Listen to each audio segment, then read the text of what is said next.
Hey there, my name is Rachel Yarabolu, and today I'm going to be talking about the ethics and etiquette in the business world. And this course is brought to you by the Princeton Business Challenge Leadership Team. So first we'll go into the table of contents. So we'll begin with the business and etiquette around the world for this course, then go into cultural sensitivity and marketing, and then the ethical challenges in global businesses. So why does it matter? In our world right now, there are many different types of businesses, from banks to medical places to infrastructure. And if one of these core points from the entire world fall apart, it will be a truly big imbalance, causing an entire economic or GDP disruption in an entire nation's economy.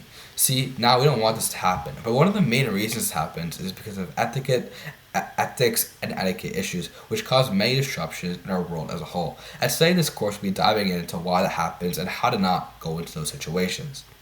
So, business etiquette around the world. So, first we'll go into Asia. In many Asian countries like Japan, South Korea, and China, hierarchy is truly everything. The seating order in a meeting isn't random, it reflects each person's rank or seniority. Using a person's title and last name is considered more respectfully than just their name. When greeting someone, bowing is common, especially in Japan. It's not just a cultural norm, it shows humility and respect to the other person. Now, gifts are also a major part of business culture, but there are rules. Never give sharp objects like knives or scissors. They symbolize cutting ties, and presentation matters just as much as gift itself. Always use both hands when giving or receiving a gift, whether it's a gift over a business card or just a normal gift overall. And here's something surprising. Never write someone's name in red ink. In countries like Korea and China, red ink can symbolize death or severed relationships, which you don't want in business. And finally, communication is high context, which means messages are subtle, indirect, and sometimes non-verbal. And silence is uncomfortable in meetings is reflective. You're expected to read between the lines. Now we'll go to Africa. In many African cultures, business revolves around relationships. First, there's the concept of African time, which means punctuality is more flexible than in the West. Being too early may even make people feel rushed or uncomfortable, and greetings are deeply personal and often involve extended handshakes, sometimes including claps, snaps, or even rhythmic taps. When speaking with elders, avoid excessive eye contact. It can be seen as very disrespectful. But with peers, eye contact is expected and builds trust and discipline between you and the person that you're trying to communicate with. And perhaps most importantly, family comes first. Before you ever get to talk to someone about the true business part that you want them to, first you must ask about their family and health. Because asking about someone's family makes sure that you understand that they're an individual too, and they deserve the care that you deserve too. And when you ask about their family, it truly shows that you don't just want to know about the business, you want to know about the person as a whole, making them feel more inclined to agree with what you want to say or empower your business ideas alongside that. Now we'll be going into the Middle East. The Middle East offers one of the richest examples of business etiquette shaped by religion, tradition, and hospitality. First, body language is important. Never cross your legs in front of someone else, especially not with the sole of your shoe facing them. It's extremely disrespectful because Islam plays a central role, being used to pause for several times a day to do prayer. It's common for business discussions to stop for more than 5 to 10 minutes. This is normal and should be respected. And handshakes come with etiquette too. Never use your left hand, which is considered unclean, and wait to use your right hand. Wait to use the host for the offer of the hand, and men should never offer a handshake to women unless she initiates it. Hospitality is everything. Refusing tea, coffee, or snacks is seen as a very rude act of discrimination, and meetings often begin with small talk or refreshments. It helps establish good rapport during different meeting sessions. And now we're going to Europe. European combines punctuality with intellectual formality. Being late is frowned upon, and preparation is non-negotiable. Don't sugarcoat criticism. It's often interpreted as dishonest or evasive. Expect meetings to veer into philosophical tangents, especially in countries like France or Germany. This isn't a distraction, it's part of the intellectual rigor of negotiation. Friendship and formality are opposites here. Expressiveness, like gesturing or raising your voice, isn't unprofessional. In countries like France, a kiss on the cheek is often sometimes a greeting, even in semi-formal context. A language is sacred, especially in countries like Italy and Spain where business people appreciate correct pronunciation. Also, business launch may more than 10 to 2 hours. They're often where the real relationship building happens, and not 10 to 2 hours, or more like 2 to 3 hours. My bad on that. Now I'll be going into Latin American countries.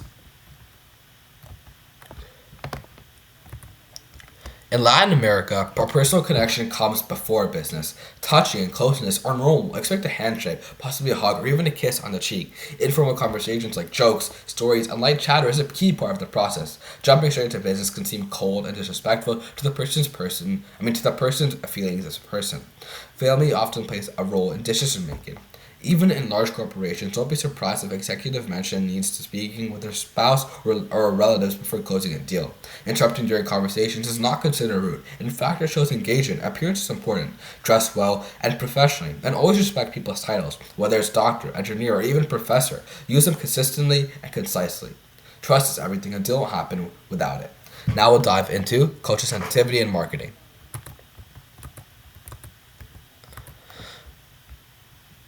The goal is to understand and respect different values, beliefs, customs, and symbols. For example, a color that signifies joy in one culture might mean mourning in another. Red is lucky in China, but in South Africa it can be associated with violence and gangs and genocide as a whole. And avoid stereotypes and cliches. A single image can reinforce harmful tropes or alienate entire communities, and language translation is tricky. Brands have made huge mistakes where they directly translate without cultural nuance. One famous example, when Pepsi's slogan "Come Alive with the Pepsi New Generation" was translated to Chinese, it reportedly became "Pepsi brings your ancestors back from the dead." And that is truly not what the Chinese people appreciate when finding business deals.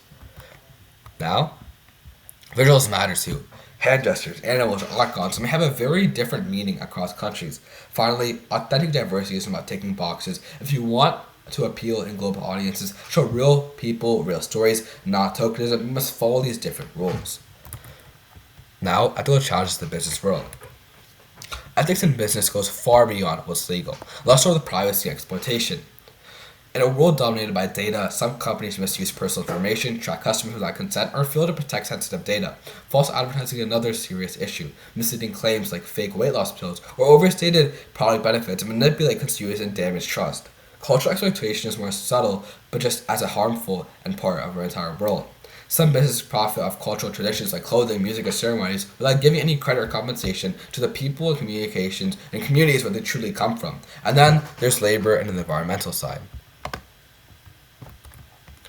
Bribery and favoritism, especially in developing markets, distort fair competition. And environmental impact from pollution and deforestation often stems from companies cutting corners for profits. And finally, discrimination, whether in hiring, promotion, or pay, is still widespread. Companies must do better when it comes to diversity, equity, and inclusion.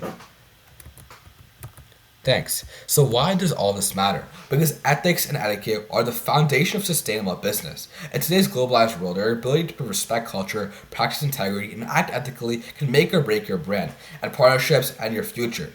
Ethics and etiquette aren't just soft skills, they're strategic tools. Thank you so much for listening to me today, and I hope this gave you insight into how business is just about dollars. It's about dignity, diplomacy, and doing the right thing. I'm happy to take any questions if you would like them. Thank you.